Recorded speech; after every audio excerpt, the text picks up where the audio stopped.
what if we're next, right? What if my mom is the next target? A shooting in Georgia prompts fears for Asian Americans in Colorado. I never thought to lock our doors before the pandemic like we do now. Now some are sharing their stories and pushing for change amid a spike in hatred targeted at their community.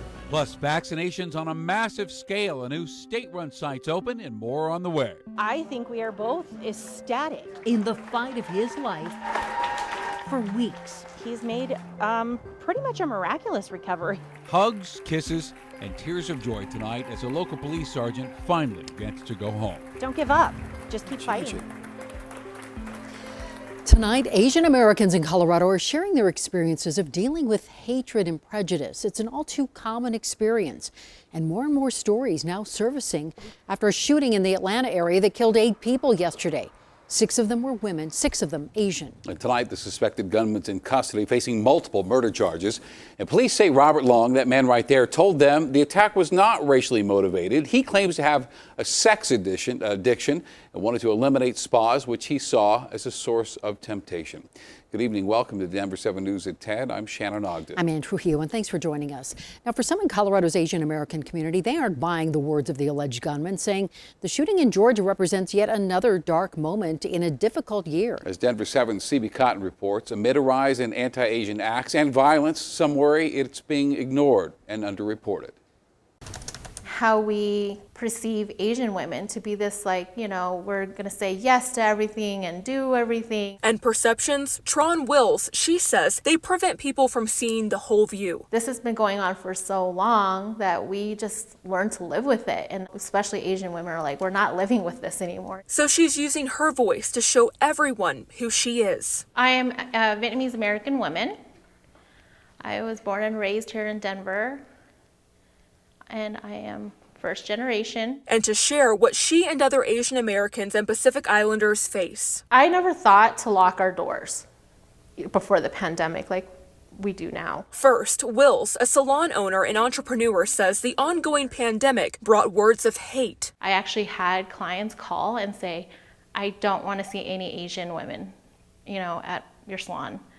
Please don't book me with an Asian woman. And that was the first time I broke down. And this week brought actions she'll never forget. Because I knew it was going to happen. On Tuesday, law enforcement in Atlanta said a man gunned down 8 people. 6 of the people killed were women of Asian descent. I see my mom, myself, my sisters, my employees, you know, they are my family. And if anything was to happen to them, you know, I don't think I wouldn't know what to do. The suspect told police his actions weren't racially motivated. This was a hate crime. No, he targeted 3 massage parlors. I don't know how much more evidence or common sense we need that this is what happened. A report released on Tuesday by Stop AAPI Hate just prior to the Atlanta shooting shows Asian Americans were targeted in nearly 3,800 hate incidents in the past year. There was worry for me to come to work today. Should we open? Should we not? Will says the uptick in violence is just one product of racist language used by communities and leaders. That language being used since the start of the pandemic, calling it things like the Chinese flu. In Colorado alone in 2020, 37 incidents were reported, ranging from verbal abuse to vandalism, shunning, coughing and spitting, workplace harassment to physical assault. Those incidents being compiled by Colorado nonprofits to better track the violence against those in Asian American and Pacific Islander communities. Deborah Lim of the Asian Pacific American Bar Association of Colorado says many attacks go unreported. Our Asian community tends to stay silent about these things. I think it's really important that these incidents are reported and they're recorded so that we can begin this important work of systemic change. Systemic change. Will says it will also take people changing their perceptions. I think everyone has to do the work. In the meantime, she's left to mourn and to fight for those who've been hurt or taken. We're going to do our best. It's not going to be just today, you know, and I know I'm going to continue to fight harder. CB Cotton, Denver7. And leaders in Colorado's Asian American community say just because you don't hear a lot about hatred targeted toward the community doesn't mean it's not happening. They say some of that comes down to culture and wanting to avoid any added negative attention. A lot of the reasons why you don't see as many of these things being reported is because within the Asian community ourselves, these are types of things we don't like to talk about. We don't necessarily like to go to law enforcement about it because of the fear that it would make things worse. I know people have been spat on, they've been coughed on, they've been verbally harassed, and they've been pushed. So all of these things have happened in Colorado as well. And even before the incident in Atlanta, community groups here in Colorado were already planning discussions to find ways to combat and overcome Asian hate and talk solutions. There is a town hall tomorrow night. The online event starts at 6 p.m. and you can sign up by searching for the event on Facebook. And then on Monday, Aurora Police partnering with community groups to host a community conversation on hate crimes against Asians. That's happening online. That starts at 6 p.m. and you can find a link on the Aurora Police Department's Twitter page. A new report is highlighting disadvantages that Black and Hispanic students face when applying for positions at our nation's military service academy, including the Air Force Academy in Colorado Springs. Now, the research comes from the Veterans Inclusion Project and the Connecticut Veterans Legal Center, and it looked at nominations for members of Congress, which is how students are considered for admission. It found that less than 15% of nominations are Black or Hispanic students.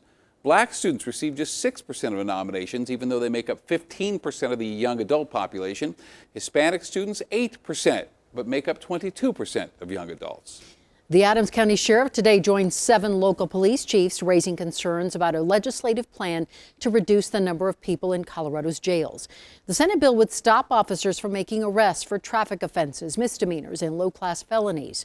In an open letter, the group says the legislation was crafted without input from police chiefs, and they believe it would have a harmful effect on crime rates and leave victims more exposed to repeat crimes if law enforcement can't put people behind bars.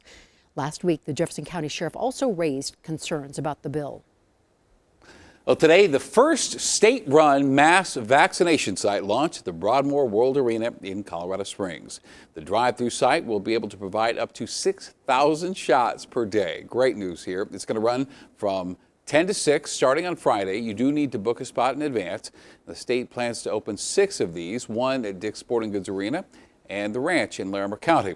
It's part of the governor's plan to rapidly speed up the vaccine rollout as more doses become available. And a first today at the Denver Detention Center. 22 people in custody at the downtown facility were given a first dose of the Moderna vaccine. And tomorrow, Denver health workers will vaccinate at the Denver jail anyone in custody who falls into the 60 and older group per the state's vaccination guidelines. Arapahoe County Sheriff Sergeant Nate Kyleberg spent a month on advanced life support fighting off COVID-19, and today he left the hospital, and some are calling it a miracle. Our Denver7's Addie Guajardo captured the emotional moment when he finally got to go home. One step at a time. Family, officers, and medical staff lined the halls of Sky Ridge Medical Center. Cameras and cell phones ready to capture the moment as everyone anxiously awaited for the arrival of Arapahoe County Sheriff's Office Sergeant Nate Kyleberg. Fully conscious, he waved as he was rolled out of the hospital. It's been 6 weeks. Andrea Kyleberg can't wait to have her husband back. He's my best friend. It was the best feeling to know that he was finally recovering enough that we could talk with him and hold him and hug him and just be able to be together. His mother, Lord, I surrender it all to you. Says her prayers were answered. It's difficult. It was very, I'm so thankful. I'm just so thankful for all the support he's gotten, all the great care. Kyleberg spent 44 days in the hospital battling COVID-19. His childhood friend recounted one of Kyleberg's final moments before he was put on life support. I'm not going to make it off a ventilator. Please tell my family that I'm going to fight like hell and that I love them. The officer that spent 2 decades patrolling the streets fought for every breath. I walked over and gave him a hug, and I'm like, dude, I'm glad you're okay and love you, bro. He's like, yeah, I love you too, man. Love tugging at hearts and tears. It's just a little emotional, sorry. Emotional and elated. This whole time, the whole 45 days he's been in here, that we have had his back the whole entire time. A team of medical staff. Just pure joy. That never gave up. My angels, for sure. Looking out for him when I couldn't be. Kyleberg is now off to rehab. He's doing really well. He's made pretty much a miraculous recovery. Addie Guajardo, Denver7. Welcome home, Sergeant. Great story. Well, metro area country music bar Grizzly Rose plans to reopen tomorrow with some new rules. The Tri-County Health Department ordered it to shut down last month after video appeared of a packed house, crowded dance floor. Staff says it will reopen tomorrow, but you can't just show up. You need to book a ticket online in advance. Capacity will be maxed out at 150 people each night, and the dance floor will be open, but masks will be required when you're not at your table. The venue will open at 6 Thursday through Sunday. And good news for Avs and Nuggets fans. The State Health Department says it is working with Kroenke Sports on a plan to get fans back into Ball Arena. Now, they didn't divulge any specifics just yet, but we are learning a little more about what fans can expect at Coors Field this season. A little more than 21,000 fans will be allowed in the stands. Concessions will be open, but you're going to have to get up and go and buy your own food and drinks. No vendors will be out circulating. I thought my card had been skimmed. A more than $5,000 charge for a cup of coffee. I'm so stressed at this point. I feel like no one has my back. Struggling to find a solution? One woman contacts Denver7. And charging ahead. The 21st century upgrades coming to Colorado state parks. Still a chill today, but there's warmer weather coming up.